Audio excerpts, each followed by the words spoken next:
Selamat pagi pemirsa Sakti TV, bagaimana kabar Anda? Semoga Anda dan juga keluarga selalu dalam keadaan sehat. Senang sekali saya Agni Saraswati kembali hadir menyapa Anda di program Sehat Selalu yang tentunya akan menghadirkan berbagai macam informasi di dunia kesehatan. Dan pada kesempatan pagi kali ini kita akan membahas topik yang cukup menarik dan sepertinya belum pernah dibahas ya di episode-episode sebelumnya, yaitu kenali tanda hemoroid atau wasir pada tubuh. Bersama salah satu narasumber kita dari Rumah Sakit Paru Manguharjo, Provinsi Jawa Timur. Pemirsa, hemoroid atau wasir dapat terjadi akibat tingginya tekanan di pembuluh darah rektum dan anus. Kondisi ini sering disebabkan oleh kebiasaan mengejan terlalu kuat saat buang air besar yang umumnya karena sembelit. Wasir biasanya tidak berbahaya. Bila masih ringan, wasir bisa sembuh dalam beberapa hari hanya dengan penanganan sederhana. Namun, wasir juga bisa berlangsung hingga bertahun-tahun dan kondisi semakin parah. Bila sudah seperti ini, wasir perlu mendapatkan penanganan dari dokter.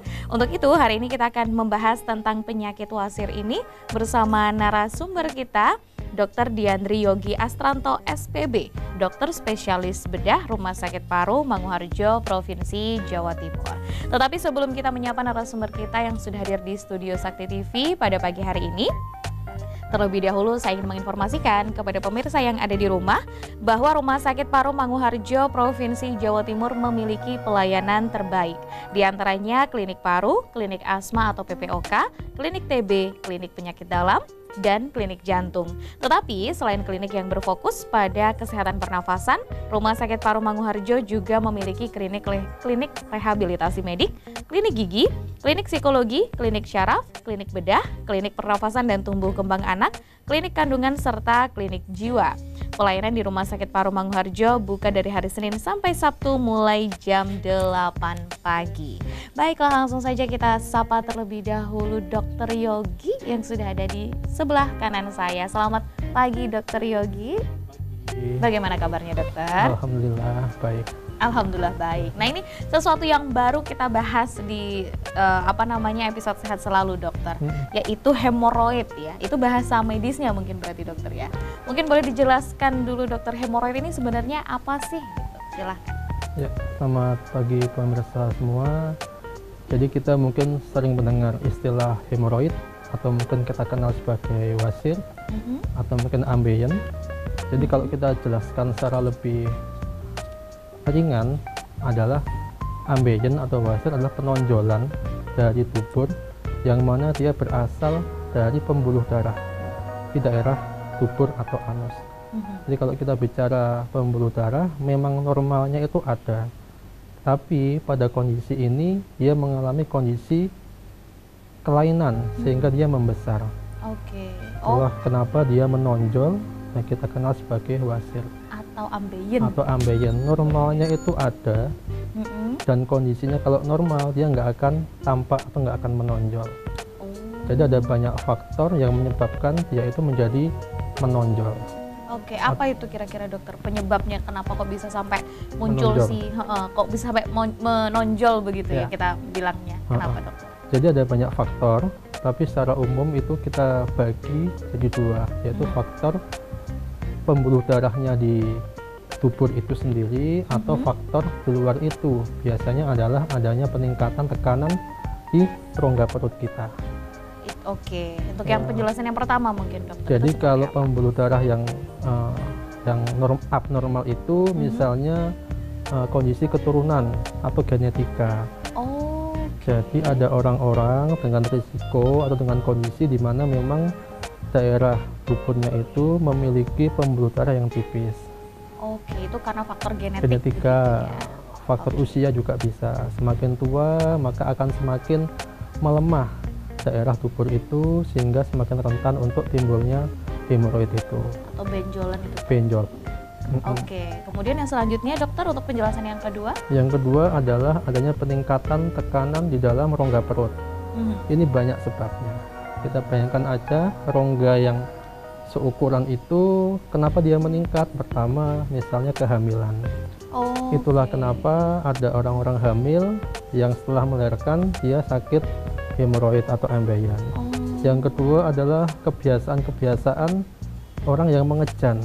Mengejan bisa karena dia batuk mengejan Bisa karena dia BAB-nya keras, dia mengejan, ataupun gangguan kencing, misal gangguan pada prostat sehingga setiap kencing dia mengejan. Itu meningkatkan risiko untuk timbulnya ambeien. Meningkatkan resiko timbulnya ambeien. Mengejan itu ngeden ya pemirsa ya. Mengejan. Ngeden gitu mungkin biasanya ngeden, ada yang kayak gitu. Itu biasanya banyak tuh yang mungkin lagi sembeli terus jadinya harus ngeden dulu kayak gitu. Kemudian gimana lagi dokter? Maksudnya selain dari dua faktor itu tidak ada faktor makanan atau apa itu kayak nggak ada berarti ya dok? Kalau makanan nggak begitu signifikan ya. Oh. Mungkin tapi ada bisa jadi bisa jadi makanan pedas yang sifatnya iritatif itu juga bisa memicu risiko timbulnya ambeien. Makanan pedas yang bersifat iritatif itu maksudnya gimana tuh? Yang bikin sakit di perut atau gimana sih? Mungkin kita pernah ya mengalami habis kita makan pedas, kalau kita maaf BAB terasa panas. Oh iya sih gitu. mungkin ada ya pengalaman seperti itu. Itu mungkin akan memicu risiko timbulnya ambeien juga. Oke. Nah kalau untuk yang saya menariknya yang faktor pertama tadi dokter, penyebab yang pertama yaitu faktor genetik karena maaf tadi apa tadi maafnya? Yang tipis tadi apa dokter? Pembuluh darahnya. Pembuluh darahnya tipis begitu ya. Oh itu justru bisa meningkatkan resiko orang terkena ambeien. Tapi juga tidak menutup kemungkinan bahwa bisa jadi nggak apa-apa juga kan? Oke. Jadi genetik itu nggak begitu berperan, yang paling banyak adalah faktor lingkungan. Lingkungan ini itu ya pola hidup kita, kebiasaan kita. Kebiasaan hidup kita begitu, makan dan lain-lain juga. Apalagi gitu ya, sekarang mungkin kalau kita berak, kita sambil scroll medsos. Nah itu juga memicu risiko timbulnya ambeien juga. Iya? Iya. Oke, duduk pemirsa. terlalu lama. Catatan bahwa ternyata scroll HP sambil buang air besar itu tidaklah baik karena bisa bisa menjadi pemicu faktor risiko timbulnya wasir atau ambeien. Kenapa dok? Apa? Nah ini mungkin jadi pertanyaan pemirsa yang ada di rumah. Apa hubungannya dokter? Nah gimana dokter? Untuk penjelasannya secara medis, kenapa kan kita scrollnya di HP nih dok? Kenapa bisa-bisa tiba muncul ambeien itu kenapa? Gitu? Karena durasi kita terlalu lama, sehingga kita akan lebih, tanda kutip lebih lama kita akan mengejan. Harusnya kita selesai satu ejanan menjadi beberapa kali dan itu akan memicu timbulnya hemoroid itu. Oh karena kita fokus scroll HP gitu ya, tidak fokus untuk membuang sampah yang ada di perut gitu. Iya betul. Oke, ini baru mungkin pengalaman ilmu baru juga nih untuk pemirsa yang dari rumah. Lifestyle itu sangat berperan dalam timbulnya hemoroid ini. Yang paling utama ya dok. Paling utama lifestyle ya. Oke, selain itu apa saja dokter faktor resiko dari si wasir ini kalau dari dunia medis sendiri yang paling sering dokter temukan seperti apa? Yang paling banyak itu adalah habit itu. Habit ya? Habit ya, atau orang-orang yang duduk terlalu lama, driver. Oh iya yang benar. dia driver, kayak bis antar kota yang duduknya berjam-jam itu risiko juga timbulnya hemoroid. Kenapa dokter? Maksudnya duduk berjam-jam itu memberi pengaruh juga ternyata? Iya. Kenapa? Apa yang menjadi permasalahan? Tapi sebentar, ditahan dulu deh kalau gitu. Pertanyaannya cukup menarik soalnya. Nanti akan saya tanyakan lagi di segmen berikutnya ya pemirsa. Jadi untuk pemirsa yang ada di rumah dan juga Dokter Yogi, silahkan dipersiapkan jawabannya dan ditahan dulu. Nanti untuk pemirsa di rumah juga jangan kemana-mana, tetaplah bersama kami di Sehat Selalu.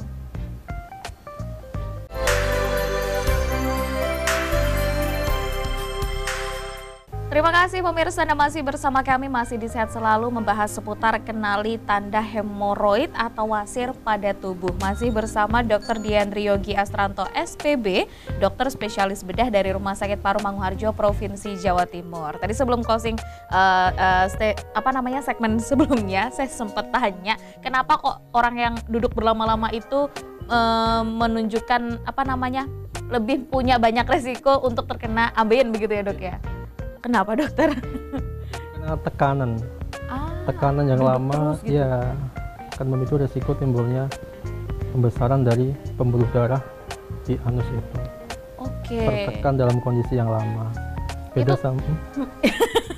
Tapi kan maaf ya dokter, kita kan duduknya lama-lama itu nggak boleh jalan-jalan. Nah itu gimana tuh dokter? Ya mungkin harus diselingi ya, duduk 1 jam, jalan 10 menit. Minimal nggak terlalu lama kita posisi duduk nancep di atas kursi. Nancep di atas kursi. Soalnya kalau duduk kan. Ya benar, makanya kayak sopir-sopir bis kayak gitu cukup beresiko ya dokter. Beresiko untuk timbulnya ambeien. Oke, nah ini mungkin yang jadi menarik lagi dokter. Kira-kira gejala apa sih yang ditunjukkan dari munculnya si ambeien ini gitu?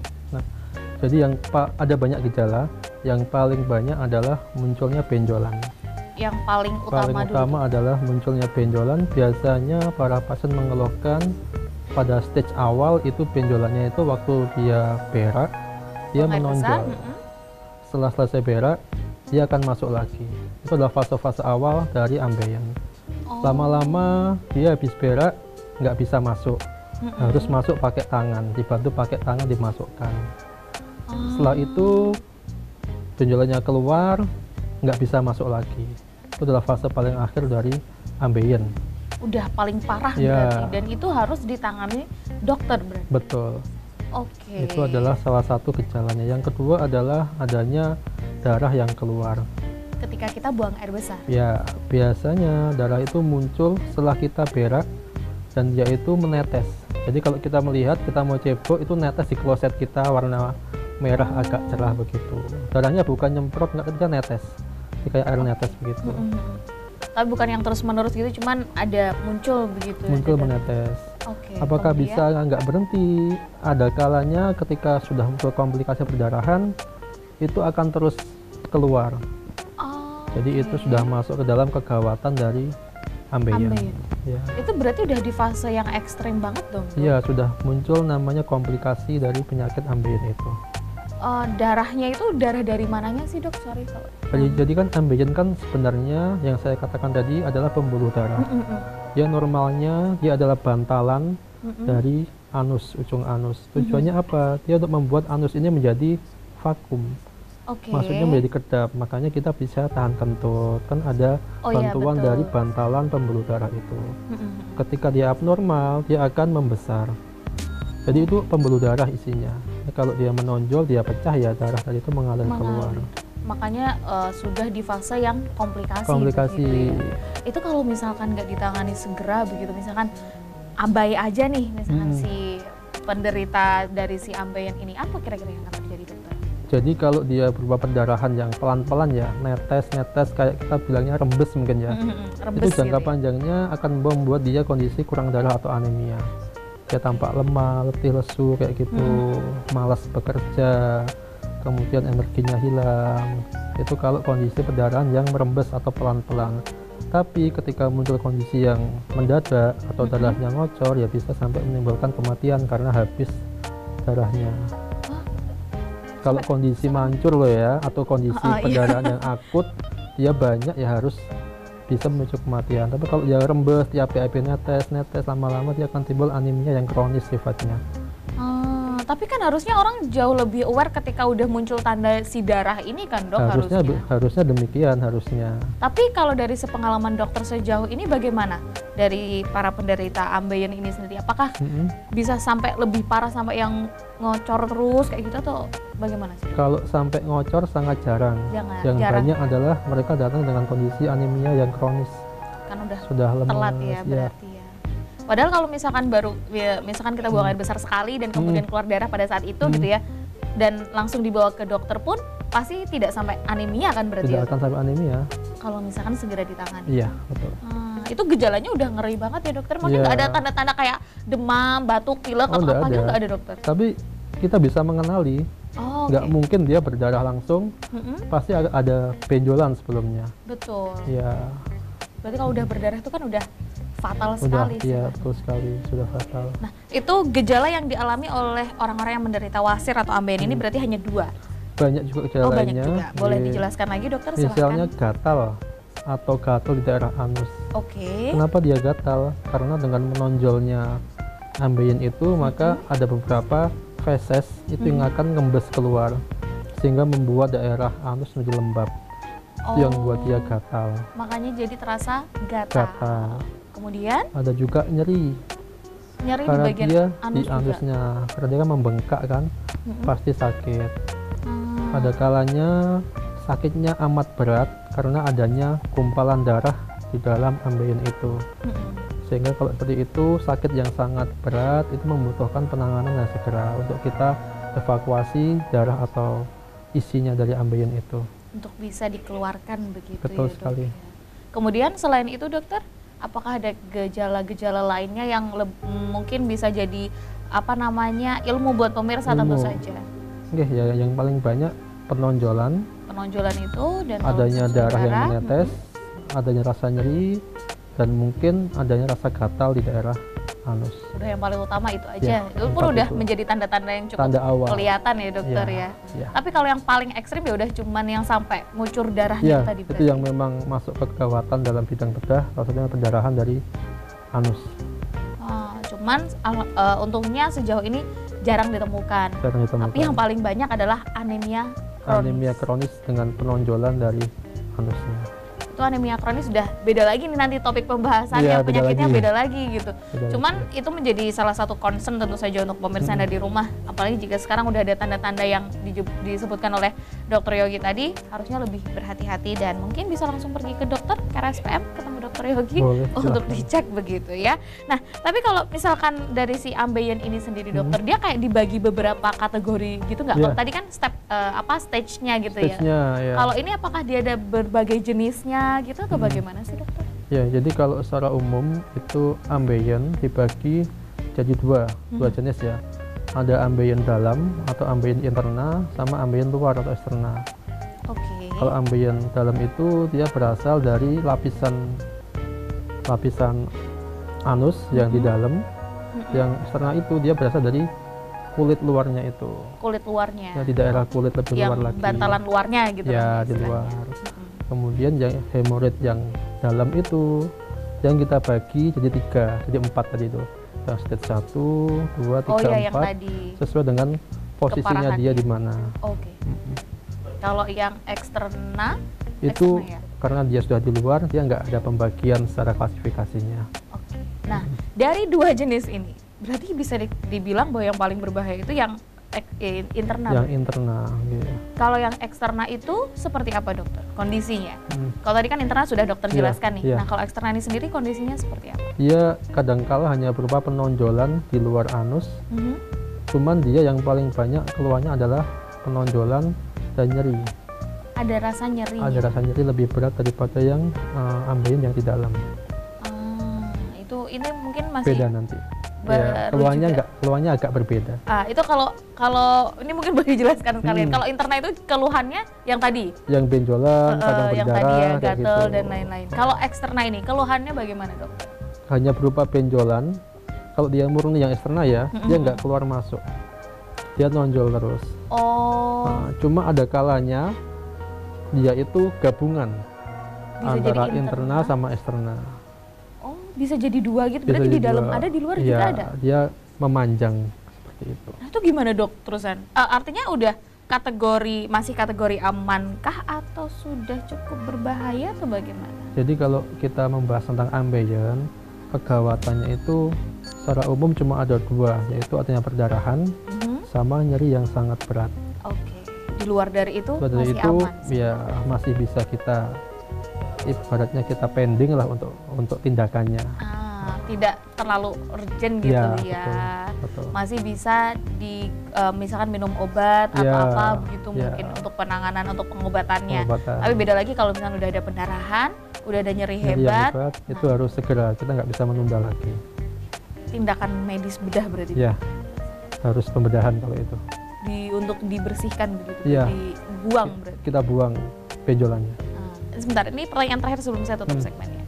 Untuk yang eksterna itu dokter, penanganannya kan ada kemungkinan ada interna dan juga eksterna. Kalau eksterna itu sendiri dokter, untuk penanganannya apa harus langsung dibawa ke dokter juga untuk dihilangkan karena dia tidak bisa tenggelam bisa tenggelam masuk lagi atau bagaimana sih dokter? Ya, jadi prinsipnya kalau kita ada benjolan, paling nggak kita periksa dulu.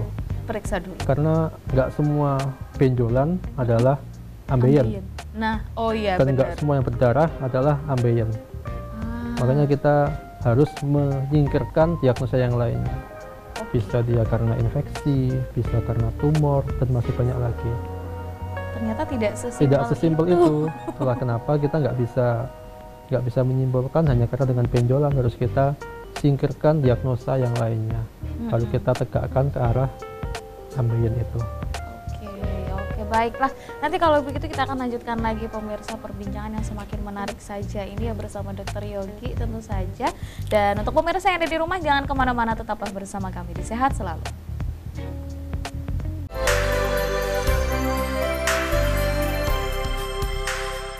Terima kasih pemirsa, Anda masih bersama kami, masih di Sehat Selalu membahas seputar kenali tanda hemoroid atau wasir pada tubuh bersama Dr. Diandri Yogi Astranto, SPB, selaku dokter spesialis bedah dari Rumah Sakit Paru Manguharjo, Provinsi Jawa Timur. Tetapi sebelum kita melanjutkan perbincangan kita, terlebih dahulu saya ingin menginformasikan kepada pemirsa yang ada di rumah bahwa Rumah Sakit Paru Manguharjo, Provinsi Jawa Timur memiliki pelayanan terbaik. Di antaranya klinik paru, klinik asma atau PPOK, klinik TB, klinik penyakit dalam, dan klinik jantung. Tetapi selain klinik yang berfokus pada kesehatan pernafasan, Rumah Sakit Paru Manguharjo juga memiliki klinik rehabilitasi medik, klinik gigi, klinik psikologi, klinik syaraf, klinik bedah, klinik pernafasan dan tumbuh kembang anak, klinik kandungan, serta klinik jiwa. Pelayanan di Rumah Sakit Paru Manguharjo buka dari hari Senin sampai Sabtu mulai jam 8 pagi. Baiklah, langsung saja kembali kita ngobrol-ngobrol bersama Dr. Yogi ya. Tadi sempat disebutkan atau disampaikan oleh dokter juga bahwa ternyata yang benjol di anus itu belum tentu itu ambeien. Ya, betul. Nah, kalau memang sudah dirasa ada benjolan, alangkah baiknya segera mengunjungi dokter, begitu ya dok. Nah, emangnya bukan cuman ambeien aja ya dok penyakit yang muncul ada di anus gitu? Ini mungkin sedikit intermezzo dulu nih di luar dari topik begitu ya, silakan dokter. Jadi yang menonjol dari anus nggak cuma ambeien ya, Iya. ada banyak penyakit lainnya, misalnya infeksi. Infeksi itu kalau dia di daerah anus bisa menjadi suatu nanah atau kita kenal sebagai abses. Abses itu adalah kumpulan nanah dalam suatu rongga. Itu muncul pada kondisi yang cepat atau akut beberapa hari saja. Nggak dalam jangka waktu yang lama begitu ya dok ya? Itu juga menonjol juga. Yang kedua bisa tumor. Oke. Kalau tumor itu biasanya butuh waktu yang cukup lama. Kalau dia jinak dia akan lebih lama, kalau dia ganas mungkin hitungan bulan saja. Udah kelihatan itu benjolannya? Benjolan juga. Jadi intinya nggak semua yang benjol itu adalah suatu ambeien. Itulah kenapa kita harus evaluasi itu. Makanya perlu langsung ke dokter. Dokter ya. Gitu. Dan juga nggak semua yang berdarah itu adalah ambeien juga.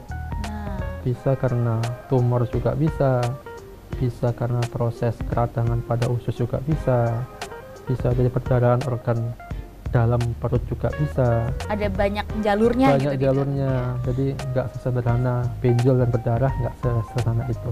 Cuman istilahnya intinya poinnya adalah ketika ada sesuatu yang tidak normal dalam tubuh kita atau kita mengeluarkan sesuatu yang tidak normal, alangkah lebih baiknya segera pergi ke dokter. Nggak perlu sekali. bingung harus dokternya kan nggak buka, dokternya kan bukanya pagi. Kan UGD, IGD kan buka 24 jam. Jadi alangkah lebih baiknya bisa langsung dibawa ke fasilitas kesehatan terdekat. Begitu ya dokter ya. Nah, kalau misalkan udah dilakukan tindakan medis nih dokter, kayak tadi kan ada penanganan yang harus sampai dilakukan pembedahan begitu ya. Apakah ada kemungkinan nanti dia muncul lagi si ambeiennya? Nah, jadi kalau kita membahas tentang penanganan, itu nggak semua akan kita bedah. Pada fase-fase awal kita akan modifikasi gaya hidupnya. Mulai dia tinggi serat, olahraga teratur, BAB-nya jangan lama-lama jongkoknya. Kalau itu gagal dan tambah besar hemoroidnya, kita bisa pakai obat-obatan dulu. Minum obat dulu. Ya. Kalau itu gagal lagi atau stage-nya sudah naik lagi, kita baru masuk ke tahap intervensi dengan pembedahan. Lumayan panjang sebenarnya. Lumayan panjang. Kecuali dia datang sudah masuk ke stage atau fase yang memang indikasi untuk tindakan operasi, itu bisa kita langsung melakukan operasi. Kemudian untuk apakah bisa setelah dioperasi itu dia akan muncul lagi? Bisa. Bisa ya? Bisa, karena ambeien itu kan dia di anus, dia melingkar. Nah, dia paling banyak itu di 3 tempat atau 3 arah. 3 arah atau 3 tempat? Iya. Okay. Dan kalau misalnya yang awal itu cuma di 1 arah, kita masih punya 2 lokasi tempat yang kemungkinan predileksi muncul paling banyak munculnya ambeien. Tapi biasanya itu kalau orang sudah dengan keluhan, biasanya nggak cuma 1, paling nggak 2 atau 3 tempatnya sudah ada semua. Oh, kalau udah dengan keluhan? Kalau dia paling banyak, dia datang dengan keluhan benjol atau berdarah, itu paling banyak nggak cuma 1 lokasi aja, tapi sudah 2 atau semuanya. Ternyata ternyata dia punya tiga tempat paling untuk banyak muncul pemirsa. Ya. Jadi nggak serta-merta sekali dibersihin terus dia udah nggak ada lagi. Ya, masih ada 2 tempat lagi nih yang belum dia muncul lagi. Nah ini yang harusnya jadi waspada lagi berarti ya. Betul. Teman, untuk sampai muncul lagi seperti itu dokter, itu kan berarti kembali lagi ke habit tadi ya. Kalau misalnya habitnya sudah lebih baik dari kasus yang pertama nih, bisa jadi nggak muncul dong. Bisa jadi nggak muncul lagi. Oke, artinya kembali lagi ke pemirsa yang ada di rumah, kepada pasiennya gitu ya. Nah kalau untuk pengobatannya sendiri, dari ini kan kalau misalkan dipikir-pikir tadi kan dari yang dokter sampaikan, wasir atau ambeien ini kan dibagi menjadi beberapa stage gitu ya, tahapan 1 sampai yang paling parah. Untuk durasi mereka sampai yang paling parah itu kira-kira berapa lama sih dokter? Berapa bulan atau berapa tahun gitu kira-kira jika dibiarkan? Tidak ada acuan yang jelas mengenai berapa lama dia muncul, karena memang habitnya beda-beda. Oh ya betul. Ada orang yang mulai muncul benjolan mulai dia remaja sampai dia usia tua nggak berubah benjolannya. Ada yang baru sebulan 2 bulan dari stage 1 dia udah loncat ke stage 3. Jadi tidak ada acuan berapa lama dia akan memberat atau munculnya itu. Oke, jadi yang pasti kembali lagi ke tadi, habitnya harus baik, dan kalau memang sudah ada yang muncul tidak sesuai dengan kondisi tubuh kita, langsung aja pergi ke dokter berarti ya. Betul. Nah kalau untuk perawatannya sendiri dokter, berarti harus dirawat secara berkala ya? Iya. Terus-terusan begitu. Apakah tetap harus minum konsumsi obat jika tidak ingin wasirnya kambuh atau bagaimana kayak gitu? Apakah perlu? Jadi kalau kita menemukan kondisi wasir pada stage awal, obat-obat itu hanya untuk mengurangi gejala saja. Jadi yang dia bengkak dia akan dikempeskan, yang dia nyeri akan dihilangkan sakitnya, tapi nggak akan mengurangi benjolan itu. Akan tetap ada benjolan, cuma waktu itu ketika dia ada keluhan dia akan dihilangkan sakitnya sama dihilangkan bengkaknya, itu aja. Hanya sebatas itu? Sebatas itu saja, dia nggak akan bisa menghilangkan kalau dengan obat-obatan. Beda dengan intervensi, itu akan menghilangkan gumpalan atau benjolan itu. Oke, pokoknya ya yang kita pikir adalah penyakit biasa begitu ya, tapi ternyata kalau sesuai dengan penjelasan dokter tadi, kalau kondisinya sudah ekstrim sekali, bisa sampai menghilangkan nyawa pemirsa. Dan harusnya ini menjadi pelajaran itu tadi, karena memang lingkungan dan kebiasaan itu sangat mempengaruhi ya dok ya. Dan kalau misalkan mungkin dari pemirsa yang ada di rumah yang sudah menyaksikan tayangan kita hari ini dokter, dan mereka merasa aduh kayaknya aku perlu periksa deh untuk mengantisipasi nggak muncul wasir gitu, ada nggak sih kira-kira pemeriksaan yang untuk mengantisipasi adanya ambeien ini di rumah sakit atau fasilitas kesehatan lainnya? Kalau pemeriksaan di rumah sakit itu kita bisa menggunakan anuskopi atau proktoskopi, semacam corong gitu. Kita masukkan ke dubur pasien, kita bisa mengevaluasi dalam rongga itu ada atau enggak. Oke, tapi seharusnya pasien juga bisa melihat atau meraba sendiri ya. Kan terasa sebenarnya. Ya benar, walaupun kadang-kadang itu karena dia isinya adalah pembuluh darah, ketika dipencet dia akan kempes karena dia empuk. Benar-benar. Ya, jadi nggak akan jelas. Makanya kalau ke rumah sakit kita bisa periksa pakai teropong, kita bisa lihat dalamnya.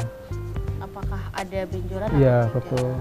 Berarti boleh-boleh saja jika ingin melakukan pemeriksaan seperti itu ya boleh, dok? Boleh saja. Misalkan tidak pun sudah dokter sampaikan, pasti terasa kok kalau misalkan udah aduh ini kayaknya nggak biasa deh, mungkin pasti terasa kan ya kalau kita sadar dengan kondisi tubuh kita. Jadi nanti ketika sudah merasa ada yang asing atau bagaimana, ya itu tadi langsung pergi ke dokter untuk mendapatkan perawatan medis. Seperti itu dokter?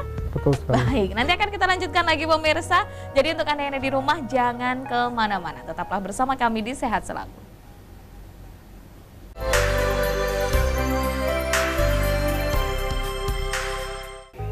Terima kasih pemirsa, Anda masih bersama kami, masih di Sehat Selalu, membahas seputar kenali tanda hemoroid atau wasir pada tubuh bersama Dr. Diandri Yogi Astranto SPB selaku dokter spesialis bedah dari Rumah Sakit Paru Mangunharjo, Provinsi Jawa Timur. Cukup menarik ternyata kita bahas seputar ambeien ini ya.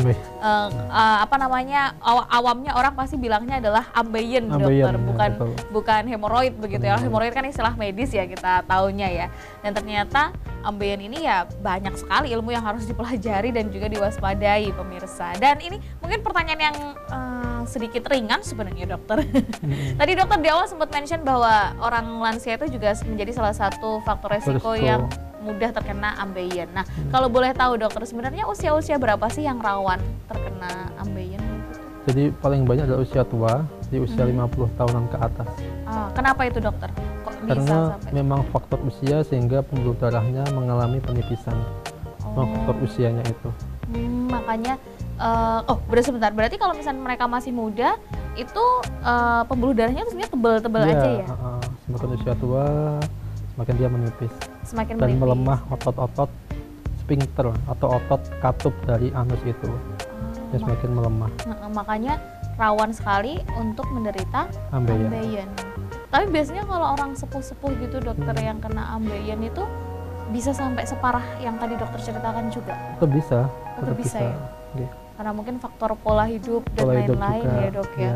Itu yang agak menjadi catatan mungkin yang punya orang tua di rumah gitu ya. Kalau orang tuanya sudah mulai kesulitan untuk buang air besar atau sakit atau bagaimana, ya itu yang harus dilakukan tindakan medis, paling tidak segera dibawa ke rumah sakit ataupun fasilitas kesehatan terdekat. Nah, ini saya mau bahas seputar mitos dulu nih dokter. Ini adalah mitos yang tentang ibu hamil itu jika menderita wasir atau ambeien akan kesulitan untuk melahirkan secara normal. Makanya lebih disarankan untuk melahirkan dengan operasi sesar. Apakah itu benar, dokter?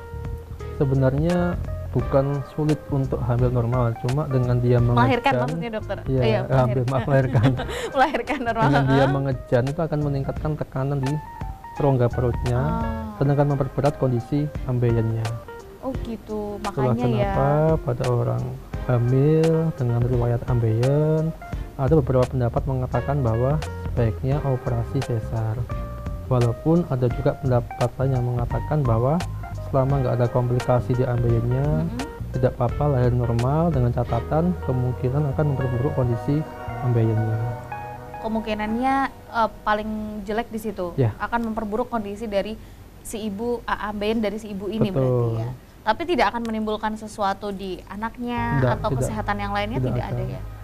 Dan perlu saya tambahkan mungkin ya, jadi ada ambeien itu juga ada efek hormonalnya. Maksudnya adalah kadang-kadang orang dengan ambeien itu, orang hamil dengan ambeien itu, kadang-kadang pasca dia melahirkan itu akan ada perubahan dari ukuran ambeiennya. Oh, apakah lebih besar atau lebih kecil? Biasanya mengecil. Biasanya mengecil. Pasca dia melahirkan, efek hormonal akan menyebabkan mengecil ambeiennya itu. Jadi kadang-kadang kami itu operasi setelah dia melahirkan. Kita evaluasi lagi apakah ada perubahan dari ambeiennya itu pasca melahirkan. Pasca melahirkan, dan memang sangat disarankan untuk melahirkan meski dalam kondisi menderita ambeien ya, untuk bisa melahirkan dengan cara sesar. Ya, ambeien dengan komplikasi. Ambeien dengan komplikasi. Karena misalkan ya itu semuanya kan pilihan ya dokter. Pilihan sebenarnya. Nggak kalau ada yang memang mutlak ya. Tidak ada yang mutlak. Kalau memang dirasa nggak apa-apa gitu. Yang intinya tetap konsultasi dengan dokter bersangkutan, dokter kandungan, dokter bedahnya dan lain-lain supaya lebih aman untuk ibunya, babynya juga terutama. Nah, tapi kalau misalkan kalau untuk perawatan mandirinya nih dokter, kalau tadi kan perawatan di rumah sakit bisa dengan obat, bisa dengan perawatan bedah kalau memang sudah dalam kondisi yang besar dan tidak bisa menutup kembali begitu ya. Nah, kalau untuk perawatan mandiri di rumah yang mungkin kita tahu masyarakat jauh mengakses fasilitas kesehatan atau bagaimana gitu, kira-kira seperti apa? Jadi untuk perawatan di rumah pada ambeien fase awal ya, stage 1, stage 2 itu kita bisa menggunakan obat-obatan. Biasanya obat itu ada tiga macam ya. Ada obat minum, ada obat oles, salep, sama obat yang berupa kayak peluru dimasukkan ke dalam anusnya. Itu ada tiga obat yang bisa kita gunakan untuk mengatasi ambeien tanpa komplikasi. Ada juga pendapat mengatakan bahwa kita bisa merendam atau rendam tutuk. Jadi kita merendam anus kita ke air hangat, itu akan mengurangi rasa nyerinya, karena akan membuat otot-otot di anus itu menjadi rileks dan mengurangi juga bengkaknya. Itu itu salah satu caranya yang bisa kita lakukan di rumah. Nah, untuk obatnya dokter, kita pemirsa mungkin atau pasien ini bisa mendapatkannya harus dari resep dokter atau bagaimana? Kalau obat ambeien itu dijual bebas di pasaran, ada dijual bebas. Oh, dengan berarti berbagai macam mereknya ya. betul. Uh-uh. Tinggal bagaimana kita mau pakai yang mana nih. Yeah. Kayak tadi kan disebutkan ada 3 jenis.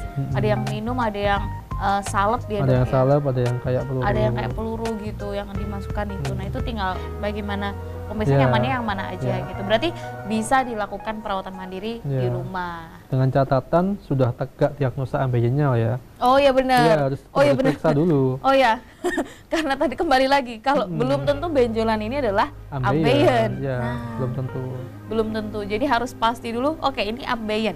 Ya. Mau perawatan sendiri di rumah. Ya. Berarti nanti kalau misalnya perawatan sendiri di rumah boleh beli obat sendiri. Kalau misalnya obat dari puskesmas atau apa nggak ada, bisa beli Bisa. obat sendiri itu masih aman. Yang penting harus tahu dulu ini ambeien atau bukan. Ya. Jangan sampai salah obat ya Tidak dok ya. salah. Dan kita juga harus menyimak saran dokternya apa. Nah betul banget. Kalau sarannya dioperasi, kita kekeh untuk nggak mau, kita obat sendiri juga mungkin juga nggak akan juga bermanfaat obatnya. Sama aja bohong. Sama aja bohong ya, betul. Nah, itu mungkin pemirsa yang harus dicatat lagi. Kalau memang intinya dokter tuh yang paling tahu kondisi kita, kalau ini harusnya diapain sih dok, kan gitu ya dok ya. Karena kita kan bukan dokter, bukan yang mempelajari ilmu kedokteran, jadi ya harus manut sama dokter tuh biasanya gitu kan ya dok ya. Sering nemuin gak sih dok, misalkan pasien yang udah kondisinya udah parah nih, udah ini mbak ini harusnya dibedah, mas pak bu gitu, ini harusnya dibedah tapi nggak mau gitu, nggak mau gitu. Pernah sering nemuin kayak gitu nggak sih dok? Iya, banyak sih gitu ya. Jadi udah indikasi pembedahan tapi nggak mau. Jadi mungkin asumsi masyarakat tuh adalah bahwa dokter bedah harus dibedah, padahal enggak. Kita juga banyak aspek yang mana kita bisa tindakan konservatif atau tanpa pembedahan. Jadi persepsinya itu kalau masuk ke poli bedah pasti operasi, enggak juga. Ada stage penyakit itu yang masih bisa kita obati dengan obat. Nah itu. Jadi kita pasti membedah itu dengan indikasi. Kalau emang sudah indikasi bedah ya kita akan menjelaskan memang harus dibedah. Memang harus dibedah. Ya, walaupun masih banyak yang denial. Masih coba obat dulu seminggu, 2 minggu, 3 minggu, ujungnya ya tetap akhirnya ya sudahlah bedah aja tuh kayak gitu. Nah, endingnya endingnya tetap seperti sama, itu. cuma masih denial mungkin ya. Untuk Apalagi durasi 1 minggu, 2 minggu itu kan bisa jadi nanti si ambeiennya makin parah gitu kan, juga bisa kan ya dok ya. Meskipun udah konsumsi obat, padahal harusnya dibedah, harusnya dibersihkan lewat bedah itu tadi. Intinya seperti itu pemirsa. Kalau perlu konsultasi kan tinggal ngomong sama dokternya, dok saya takut nih di bedah, ini bedahnya seperti apa, itu langsung tanya aja, pasti dokter akan memberikan jawaban yang sesuai kapasitasnya. Oke, nanti akan kita lanjutkan lagi dokter perbincangan kita seputar ambeien ya atau wasir ini seperti apa. Jadi untuk pemirsa yang ada di rumah jangan kemana-mana, tetaplah bersama kami di Sehat Selalu.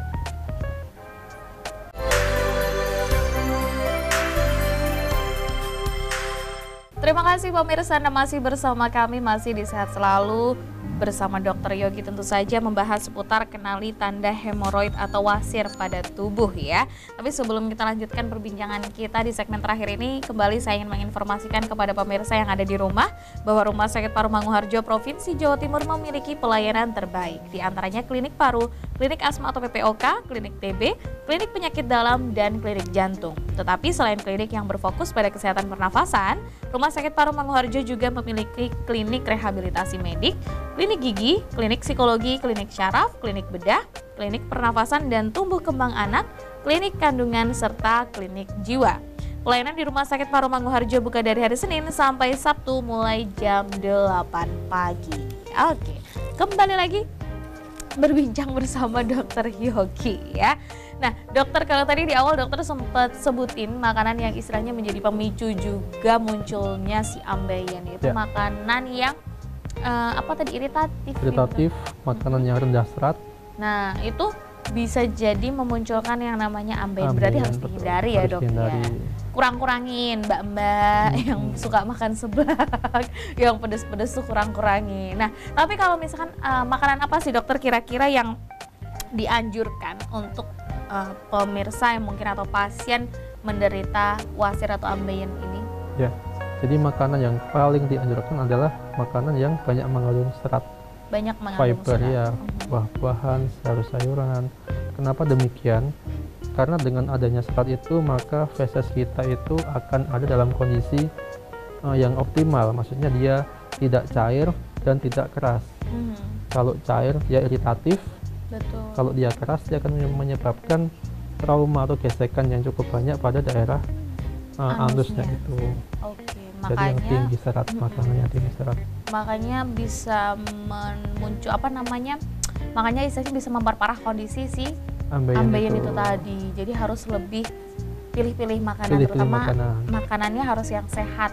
Makan sayur dan juga buah paling tidak. Emang wajib kan ya kita dari dulu kayaknya udah dikasih tahu deh, 4 sehat 5 sempurna sampai sekarang juga masih berlaku karena memang manfaatnya sebesar itu ya dok ya. Nah tapi kalau untuk kebiasaan mungkin dokter, jika sudah menderita ambeien itu kira-kira kebiasaan apa yang harus dihindari gitu? Apakah pola hidupnya lagi yang harus ditata atau bagaimana, kan udah terlanjur ambeien nih, kira-kira gimana dokter? Jadi biar nggak tambah berat ya kita bisa mengubah pola hidup kita ya, misalnya olahraga cukup untuk menguatkan otot panggulnya, kemudian hindari duduk terlalu lama, hindari kita mengejan lama di toilet, duduk sambil main HP ya kayak gitu. Oke. Itu yang paling banyak kita temukan sekarang mungkin ya.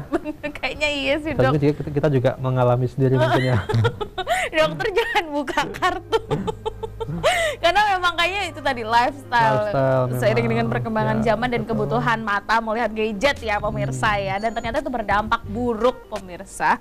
Jangan ditiru ya. Nah tapi kalau untuk ini pertanyaan terakhir sebelum nanti tanya-tanya lagi. Ini yang paling penting mungkin juga dokter, apakah si wasir ini bisa menyebabkan komplikasi yang lain selain anemia dan juga pendarahan itu tadi? Apakah ada yang lainnya? Jadi kalau komplikasi yang paling banyak memang adalah pendarahan sama nyeri ya. Nyerinya. Ya.